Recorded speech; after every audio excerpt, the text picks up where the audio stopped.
ఈ మనుషుని యొర్దాను అనబడే ఈ లోకము నుండి దాటించి పరమకణానికి వెళ్ళే విధంగా, ఆత్మ సంబంధమైన పరలోకానికి వెళ్ళే విధంగా ఈ మాటలు అవసరం.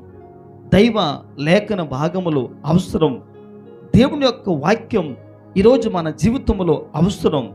నాయకులు, ప్రజలు, దైవజనులు, దైవ సేవకులు, యాజకులు, లేవీయులు ఎప్పుడు ఎక్కడ ఏ సందేశాన్ని అందించినప్పటికీ కూడా నాయకులు మాట్లాడే ప్రతి మాట కూడా ధర్మశాస్త్ర గ్రంథములో ఉన్న లేఖనాలు మనకు చెప్పే సందేశాలు, మనకు అందించే సందేశాలు, దేవుని సేవకులు ఆత్మతో నింపబడి బోధించే ప్రతి బోధ కూడా ఈరోజు మన జీవితంలో ప్రభావితాన్ని చూపించి మనము యొర్దాను దాటి అద్దరికి వెళ్ళే విధంగా ఇవన్నీ కూడా మన జీవితంలో దోహదపడాలి అని మనము గమనించి